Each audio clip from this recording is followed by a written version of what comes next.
The lights over the dance floor blurred into soft gold halos through the champagne glass I hadn't meant to still be holding. The music had faded into a bass-heavy hum, like the sound system itself was embarrassed. On the projector screen behind the DJ booth, a slow-motion video looped. Me and Aaron, from 6 years ago, back when we still thought our first song meant something more than muscle memory. I caught my reflection in the glass. Same tux, different man. I met Aaron at a wedding, which is funny now, because I should have known better. She was the maid of honor, holding up the bride's veil while trying to keep her own hair from collapsing under July heat. I was just a +1. My roommate's date had bailed, and I was guilted into filling the seat. I remember thinking she looked like she belonged in motion, talking, laughing, walking too fast for anyone to keep up. When the DJ played our song that night, before it was ours, she said something like, "I can't dance to this alone." It wasn't smooth. It wasn't cinematic. I stepped on her dress, she stepped on my hand, and we both pretended we weren't sweating through our outfits. But by the time the bridge hit, we were the only ones still on the floor. She told me later that she picked that song at every wedding she went to, just to see how a guy moved when he wasn't trying to impress anyone. That was her test, she said. I passed, I guess. We dated for 3 years before I proposed. Nothing dramatic, just a small dinner at a restaurant that had more candles than food. I remember she cried when I pulled out the ring, but not in the way you expect. It wasn't joy, it was relief. Like she'd been holding her breath, waiting for me to catch up to something she'd already decided. The year leading up to the wedding was chaos. Vendors, money, her mom, my job, everything tangled. I was working late at the architecture firm, burning out on a project that would eventually get scrapped anyway. She handled most of the wedding planning, which I appreciated at the time. In hindsight, that was the first mistake. She started talking about hiring a specific DJ. "He's worked every good wedding I've ever been to," she said. I didn't think much of it. I figured she wanted someone who knew her taste. I didn't realize, until much later, that he also knew her past.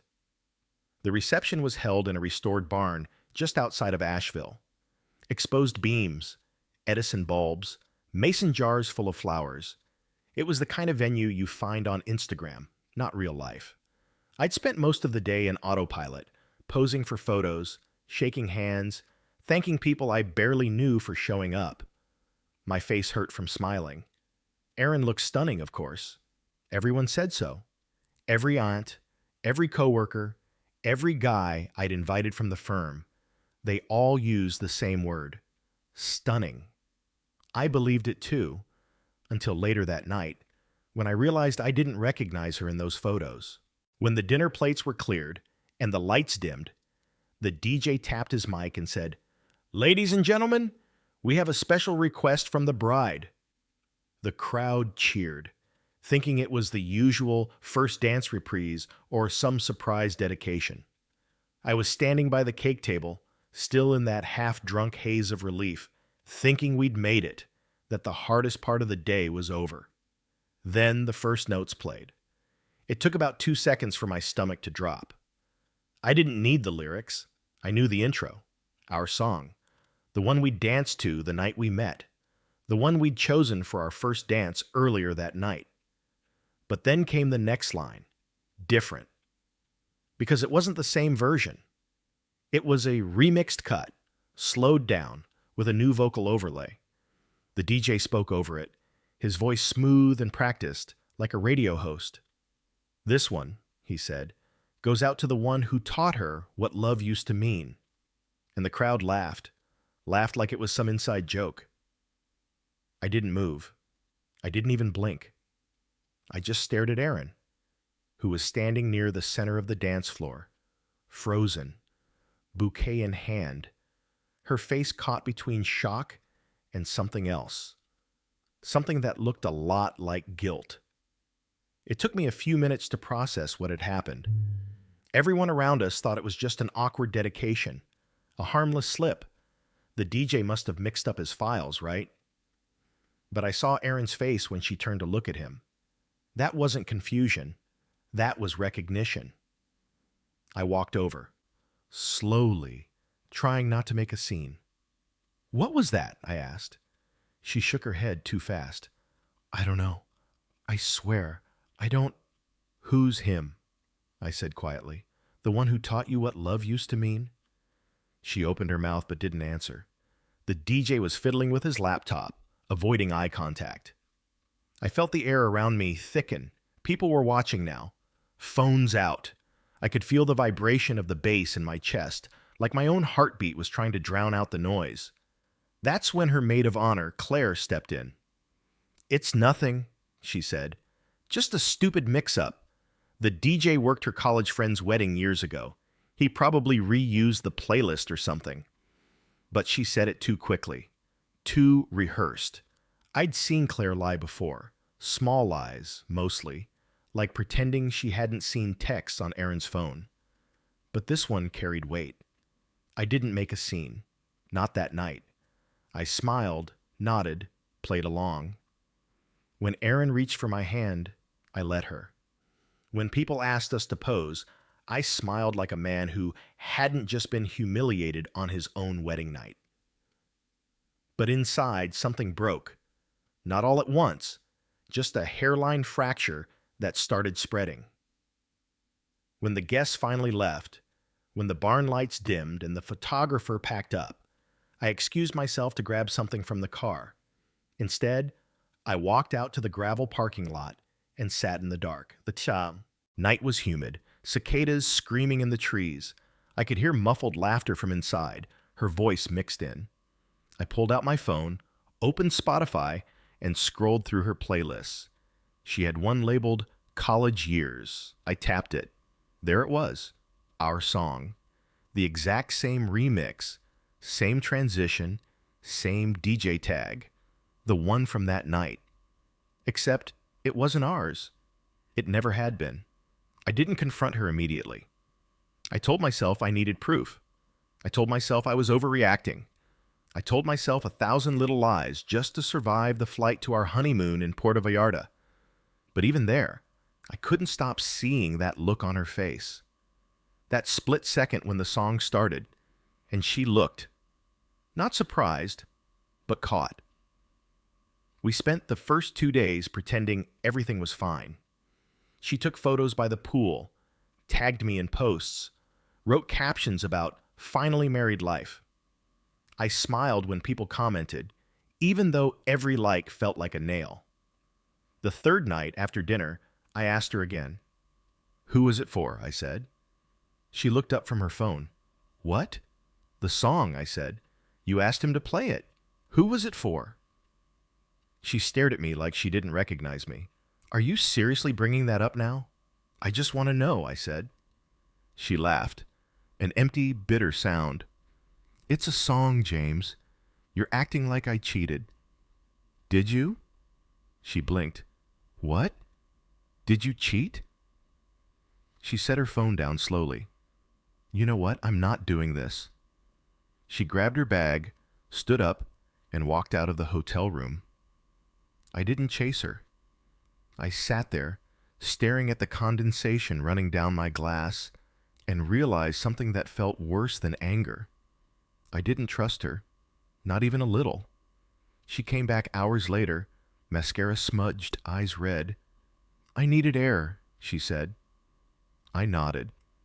She told me then, just enough to keep me quiet, that the DJ was her ex's cousin, that they used to hang out in the same group back in college, that he probably added the dedication as a stupid joke. "But you picked the song," I said. "It's our song now," she said.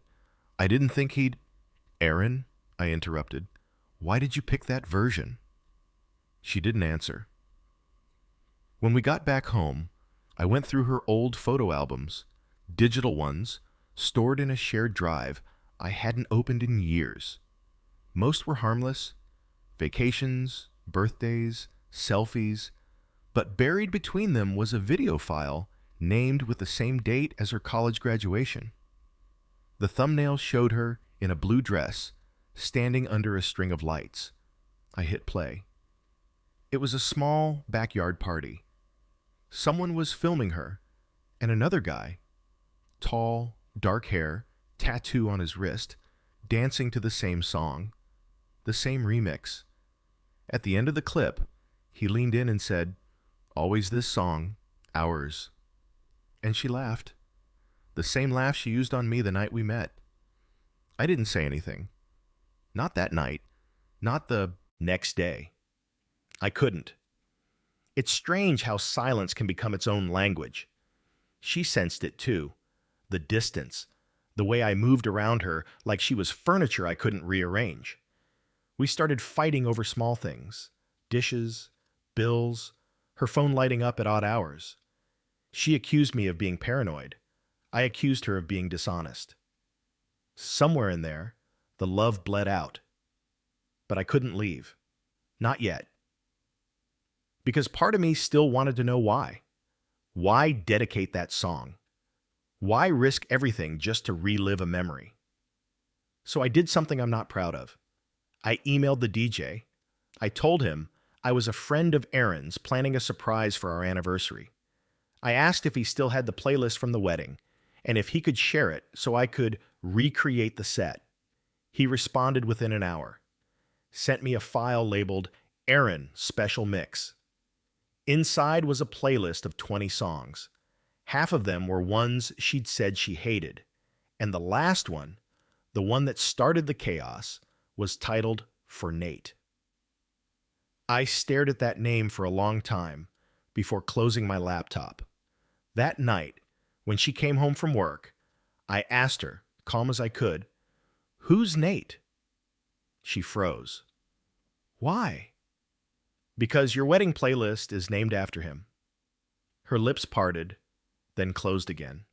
Her eyes filled, but not with tears, with calculation. "You went through my stuff?"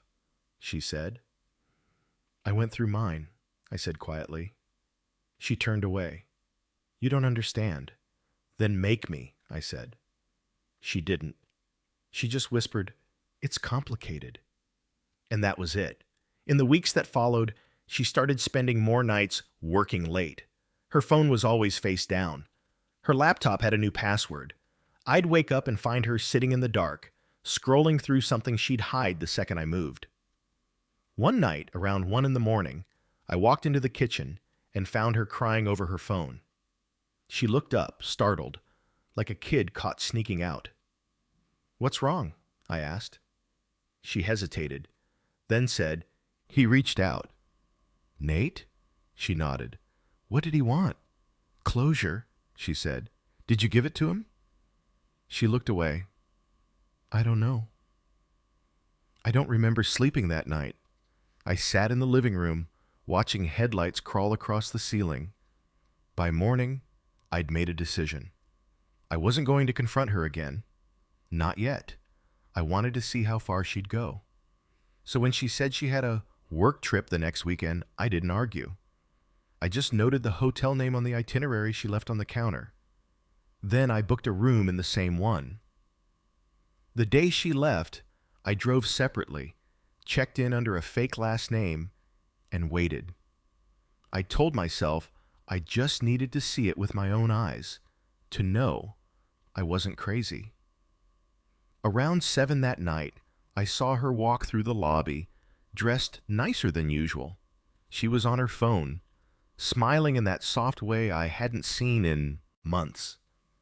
A few minutes later, a man met her near the elevator. Tall, tattoo on his wrist. Nate. They hugged, and then she leaned her head against his chest. I didn't follow them up. I didn't need to. I went back to my car, started the engine, and just sat there. The rain had started, soft against the windshield, rhythmic enough to blur everything. I don't remember how long I stayed there. Maybe an hour, maybe more. Long enough for the parking lot to empty. Long enough for me to realize something I'd been avoiding. I wasn't angry anymore. Not really. Just empty. because somewhere between that first song and this moment, I'd stopped loving her. When she came home 2 days later, she didn't even try to lie. She just said, "I didn't mean for you to find out." I asked, "Then why the song?" She hesitated, then quietly, "Because I wanted to feel something again." And that broke me more than the cheating ever could. It's been 6 months since the wedding. The divorce papers are still in progress. Sometimes I catch myself hearing that song in stores or on the radio, and it's like the air shifts for a second. People say music is memory, but I think it's more like a mirror. You just don't always like what you see. I deleted all her playlists last week. All but one. The one the DJ sent me. The one labeled for Nate. I keep it, not to listen to, but to remind myself what love sounds like when it's no longer meant for you. The morning after she admitted everything, I couldn't look at her. Not because of anger, because of disbelief. How do you go from sharing vows to realizing half of them were recycled? Aaron slept late, or pretended to. I sat on the edge of the bed, watching the light crawl across the carpet, and wondered when exactly she'd stopped being mine. There's a kind of numbness that comes after betrayal. It doesn't feel like heartbreak. It feels like static. Every sound dulls. Every word feels rehearsed. You start to catalog moments, rewind them, searching for clues you ignored. The time she smiled at a text and said it was just a meme. The way she'd say he instead of they when she mentioned college stories. I spent that whole day cataloging. By the following week, we'd stop pretending. She moved into the guest room. For space, she said. I didn't fight it. She brought her laptop, her books, her favorite blanket, left her ring on the dresser. We still had meals together sometimes. Out of politeness, I guess. Two ghosts keeping up appearances. But the silence between us grew heavy, like humidity before a storm. One night, halfway through dinner, I asked something I'd been avoiding. "Do you still talk to him?" She didn't look up. "No." "Do you want to?" That made her look. "Why are you asking me that?" "Because I'd rather know the truth than keep eating in silence." She put her fork down. "You want the truth? I don't know what I want." It was honest, in a way that hurt more than lying. Around that time, my best friend Derek came over. He'd been my best man, the guy who'd given the toast that made everyone cry. He knocked on the door one evening, carrying a six-pack and that cautious smile people wear when they're afraid you'll collapse in front of them. "You look like hell, Yase," he said, stepping in. "Thanks, I said. "That's what I was going for." We sat on the porch, beers sweating on the railing. The sun was setting, the air thick with the smell of cut grass, and summer about to start. He didn't ask about her right away. He just let the silence fill the gaps. Finally, he said, "She told Claire everything." I stared at him. "Everything?" He nodded. "About Nate. About the song. About how it ended." I took a long sip before asking, "How did it end?" He hesitated. "You sure you want to know?" I laughed, bitterly. "I think that ship sailed." He looked down, rolling the bottle between his palms. Apparently, she didn't end it. He did. Right before graduation. Said he wasn't ready for marriage, commitment, whatever. She took it hard. That's when she made that playlist. Called it For Nate. Used it like a time capsule. I stared out into the yard, where the light was fading into blue. So our wedding was her way of reopening it. Derek said nothing. That night, I scrolled through my phone again, through old photos of Erin smiling on hikes, at dinners, on road trips. I tried to see if she'd look different, if love had been real in any of them. It was. I could see it. That made it worse. Because real love doesn't always die from lies. Sometimes it just decays under the weight of everything unsaid. A month later, I got an email from the DJ out of nowhere. Subject line, "You should probably see this." Inside was a single attachment, a short clip from the wedding night, raw footage from one of his cameras. In it, Erin is standing by the booth right before the dedication. She leans over the table, whispers something to him, then walks away. He turns to the camera and mutters, "You sure you want that one?" She nods, and then he cues the track. I replayed that clip at least 20 times. My hand shook so badly, I dropped the mouse. When she came home that evening, I showed her the email. Her face went pale. "Where did you get that? From him?" Her eyes filled again, but this time there was no guilt, just defeat. "I thought it would... I don't know," she said quietly. "I thought it would make me feel something real again." "And did it?" She didn't answer. That silence was the closest thing to a confession I'd ever get. A few days later, I met with a lawyer. He asked the usual questions: assets, accounts, shared property. I gave him the rundown. He looked at me over his glasses and said, "You're young. You can start over." I nodded, but the words didn't land. Because starting over isn't just about moving out. It's about untangling the idea of what you thought life would be. When I got home, she was waiting at the table. Her phone was face down. Her eyes were swollen. "I talked to him," she said. "Why?" "Because I wanted to tell him it's over, for real this time." I leaned against the counter. "And did you?" She hesitated. "Yes." "Do you believe that?" I asked. Her voice cracked. "I'm trying to." That was the first time I saw her cry without trying to be seen. I wish I could say that changed something, that we rebuilt, that she realized what she'd lost. But that's not how people work. Sometimes damage doesn't heal, it just stops bleeding. By late summer, we were officially separated. She moved into an apartment downtown. I stayed in the house because I couldn't stand the idea of her choosing the furniture again. She came by once to grab the rest of her things. We stood in the doorway, boxes between us. "You were good to me," she said. "That's not the same as being loved," I replied. She looked like she wanted to argue, but instead she just whispered, "Goodbye, James." The next week, I went to my storage unit to box up old stuff. On the top shelf was a stack of wedding CDs the DJ had given us, backup recordings of the night. I hadn't touched them since. Out of curiosity, or masochism, I played one. Halfway through, I noticed something strange. Between songs, there was a short spoken track. Background chatter, laughter, clinking glasses, then her voice, low and close to the mic. "To the one who taught me what love used to mean, thank you for letting me go." It wasn't part of the dedication. It was recorded before. Maybe she asked him to layer it in. Maybe it was supposed to be private. Either way, I finally understood.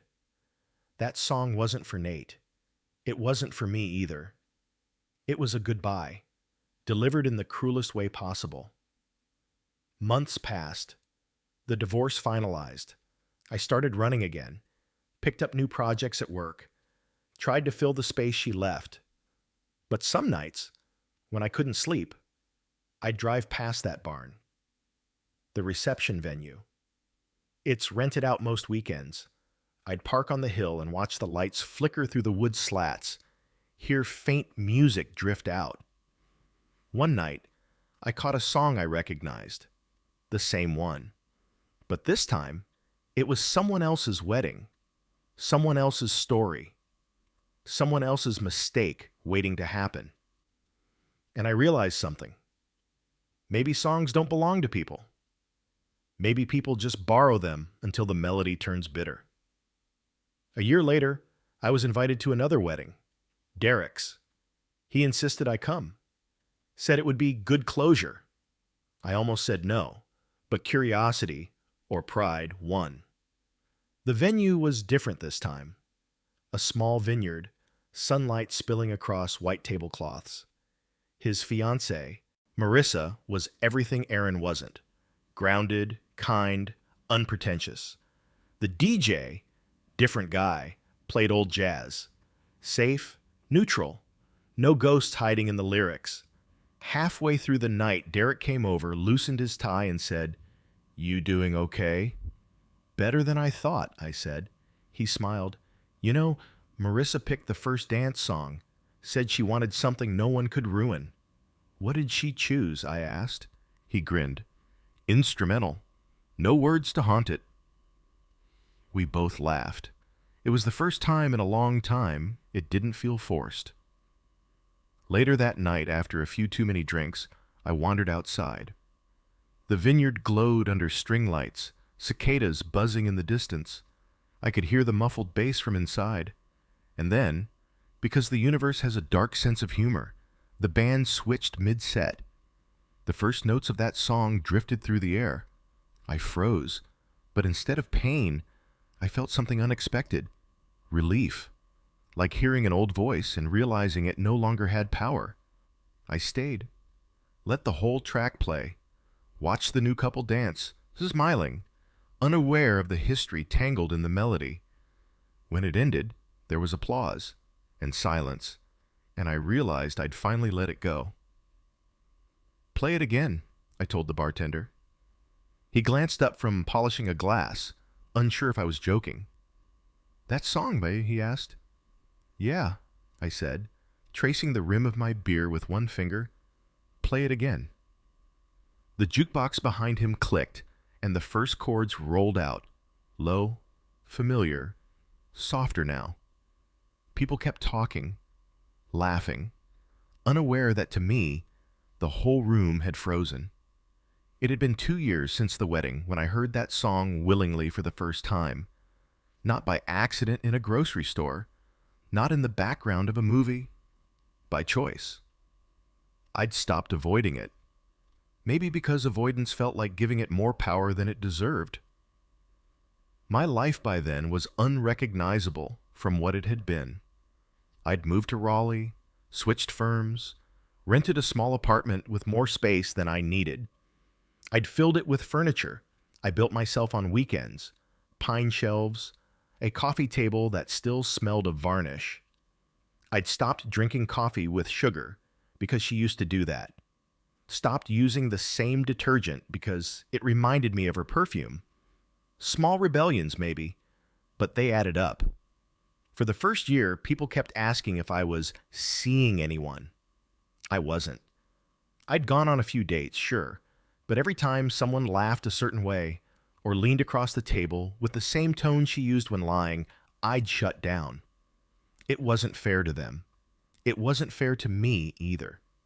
Then, one afternoon at the firm, a new hire joined, graphic designer named Lila. She had a calm way of speaking, the kind of voice that never tried to fill silence. We started working together on a housing redevelopment pitch, and for the first few weeks, that was all it was: professional, easy. Until the day she asked, "You ever been married?" I remember freezing mid-sketch, pen hovering above the page. "Yeah," I said finally. "Once." She didn't pry, just nodded, like she already knew that some questions don't need follow-ups. Over the next few months, we fell into a rhythm. Lunches turned into late-night coffee runs. Coffee runs turned into drives home that lingered too long in the parking lot. I didn't realize I liked her until one night she hummed along to a song on the radio and my chest didn't tighten. It wasn't the song, it was something else entirely, but it reminded me that music could still mean something new. That was the night I told her about the wedding. Not everything, just the broad strokes. The song, the dedication, the betrayal. She listened without interrupting. When I finished, she said, "That's cruel." "It was," I said, "but it's also human," she added. "People do terrible things trying to prove they still feel something." I looked at her then, really looked, and realized she wasn't judging me or Aaron, just observing. That kind of empathy can be dangerous. It sneaks past your walls before you notice. A few weeks later, she invited me to her friend's engagement party. "Fair warning," she said. "It's in a winery.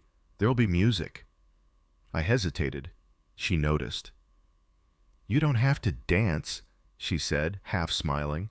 "Just show up." So I did. It was late September, the air crisp enough to smell the grapes fermenting. String lights hung low over the courtyard. Laughter spilled out from under the tent. I kept to the edges at first. A glass of something I couldn't pronounce in hand, trying to look like I belonged. Lila kept disappearing to greet people, always finding her way back to me. Then, somewhere between speeches and dessert, the band started playing our song. Not the original, not the remix, the clean, untouched version. I froze. For a split second, the world tilted. Lila noticed. "You okay?" "Yeah," I lied.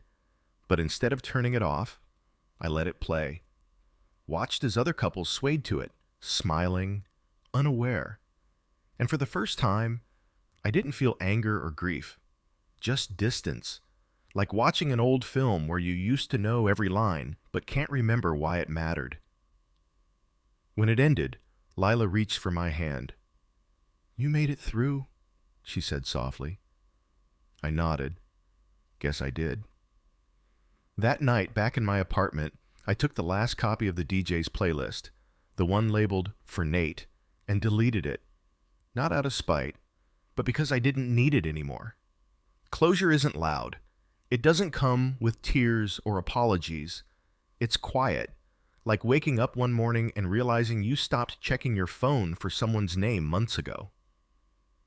A few weeks later, I got a letter. No return address, but I knew the handwriting immediately. Aaron. Inside was a single page. No apology, no explanations. Just, "I saw your name on a firm's new project downtown. I'm glad you're doing well. I heard our song last week and didn't cry. I think that means we're finally even." E. I stared at it for a long time before folding it back into the envelope. Then I walked outside, stood on the balcony, and let the wind take it. She was right in a way. We were even, not because she suffered, but because I'd finally stopped carrying what she broke. A year later, I married again. Small courthouse wedding. Just close friends, no DJ, no dedications. Lila and I danced to a live acoustic set, no lyrics, just a melody we picked together.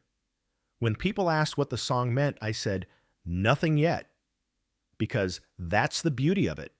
Meaning comes later, if you earn it. Every now and then, I still hear the song somewhere. A restaurant, a passing car.